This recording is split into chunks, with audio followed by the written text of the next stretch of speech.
left off the last video at Harford, which is Hertford in the Saxon Charter of Knockgrove. It goes on down the Windrush, the River Windrush, and it goes on long stremes on Burachford.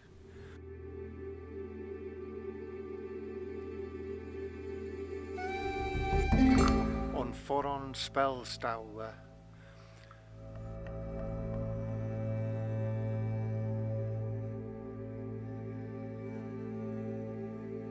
Dan on Turkdean.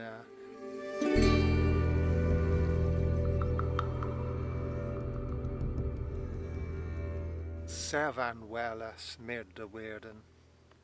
Dan on Bales Berge Sudan. Dan on Cealcweallas.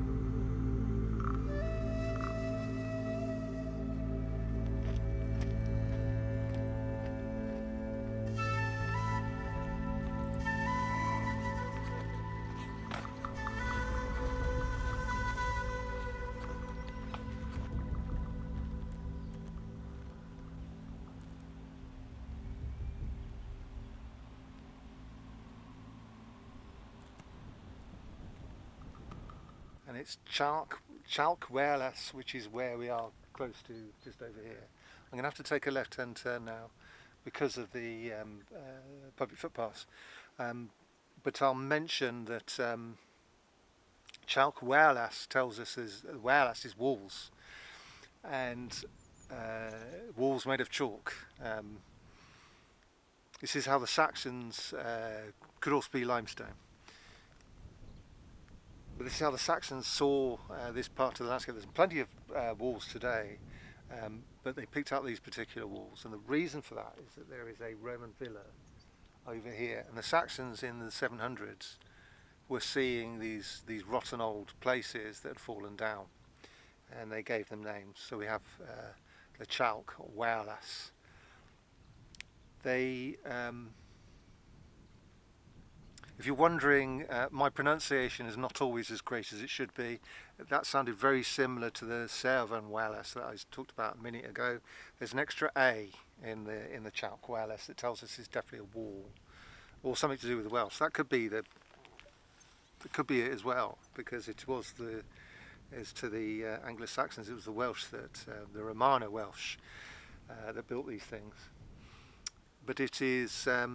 I just wanted to point it out because it's quite significant. I also met a local chap, because I wanted to find out whether or not that river is still called the Turkwell. He says it doesn't have a name anymore. It's very interesting what I had to say about it, it having an Anglo-Saxon name. It makes sense, obviously. It'd be nice to put it back on the map. But he said there were 5 springs that fed into this area, and a 6th, including the one at the Roman villa, and that means pretty close to the Cealcweallas that the Saxons were talking about in their charter. I had a nice chat with him. Hello, if you're watching. So next, I'm going to go up to Hazelton. That was also a nice thing that he pointed out to me, is my pronunciation of Hazelton. It is Hazelton, which is very close to how the Saxons spoke hazel, which means hazel, modern hazel, but in the Anglo-Saxon period would have probably been pronounced something like hazel. So that was nice. I love to hear old pronunciations for things, to be correct in how we describe stuff, so things aren't lost. Next to me is what I'm going to call the Turkwell. I'm in Turkdean parish, and I'm following the Anglo-Saxon Charter of Knockgrove, which I started last week. This is part 2. I'm halfway between villages, so there's a really good chance I'll come across some deer. But yes, so I don't know what this. If anybody lives around here and knows what the name of this stream is today, I'd be grateful if you could let me know. In Wiltshire, I have access to the tithe, not just the tithe maps, but the tithe descriptions. But here, I just have access to the maps, so I don't know what the names of streams are in the 1800s. So, if you know, let me know. I'm basing it on the Anglo-Saxons called it the Cealcweallas, basically the Turk streams, the Boar streams, and or rather springs. But like a lot of, there's quite a few rivers in this country that have well in them because the streams inherit the name of the spring that it comes from. So I'm extrapolating forwards 1,000 years and guessing it's called the Cealcweallas.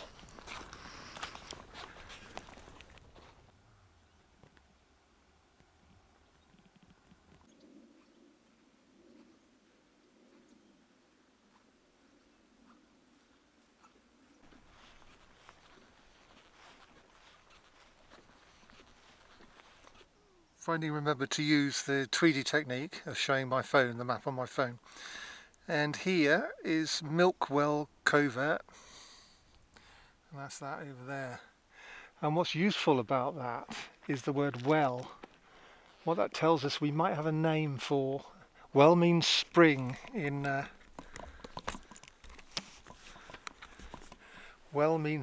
Old English. So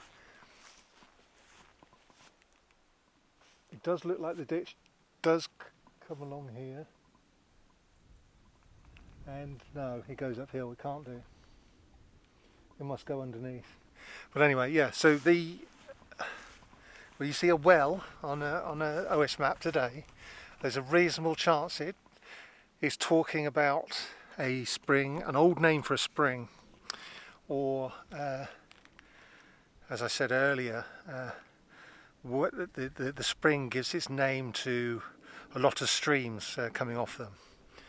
So we might be seeing one of these 7 wells I was talking about in the Saxon Charter might have been called the milk well, in which case I've got no evidence of this at all. I'm just thinking out aloud. If that has been called milk well for 1,000 years, in the Anglo-Saxon period it would have come out as something like melk willa, and but that's standard southern Old English. We talk Wessex Old English. We are in Mercia, Mercnarica here, Mercia. So they spoke the Anglo part of Anglo-Saxon. So it could have been slightly different, but you know, we've got the modern English word well here, so it might not have been much different.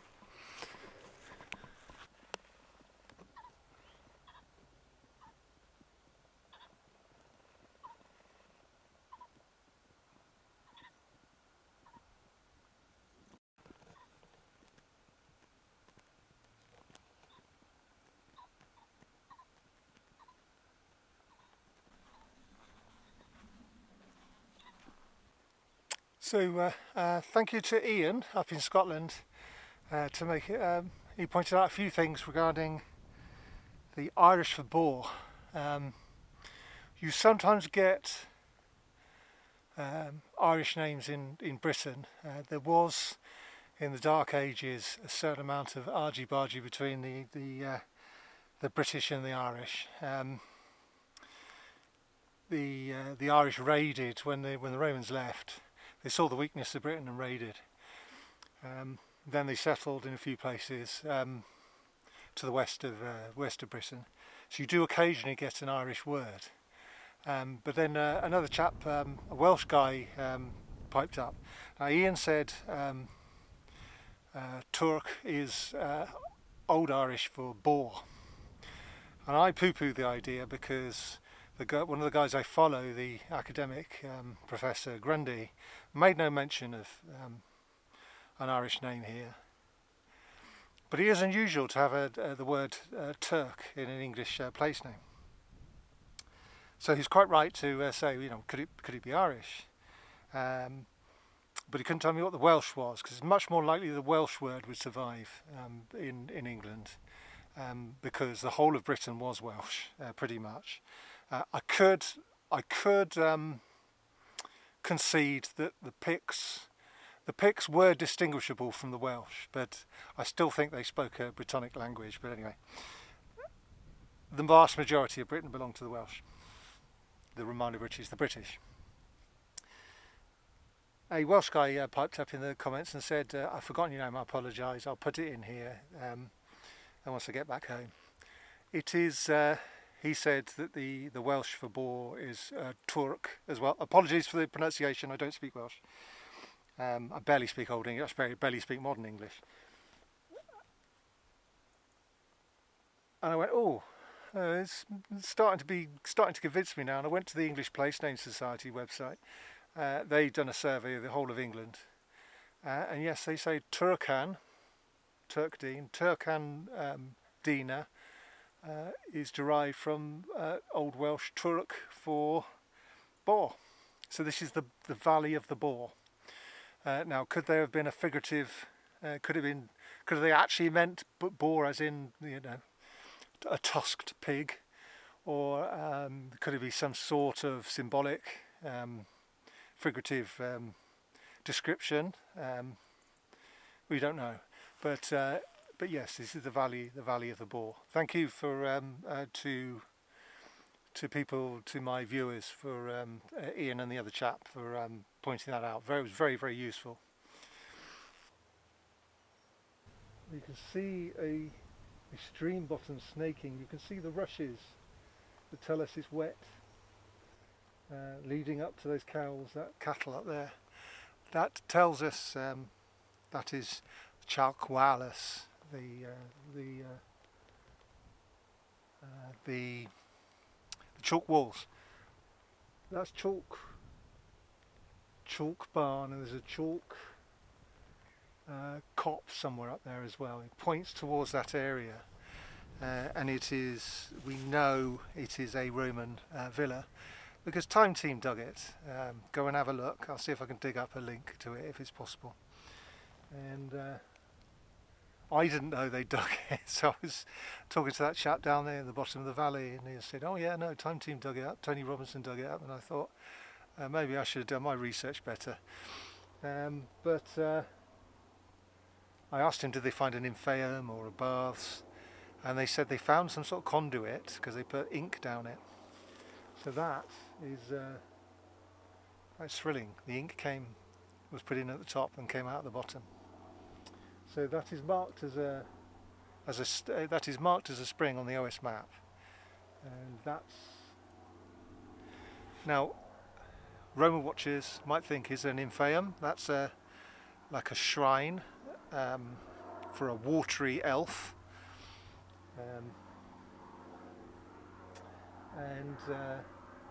or there may have been Roman baths, these elaborate places, a bit like a Turkish bath.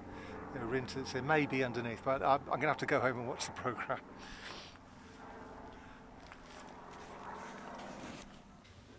Thank you very much for watching. If you like this video, please watch this one next. Otherwise, I hope to see you on the next one. There's more to say about this valley, and that'll be coming out in the next few days. Ta-ra for now.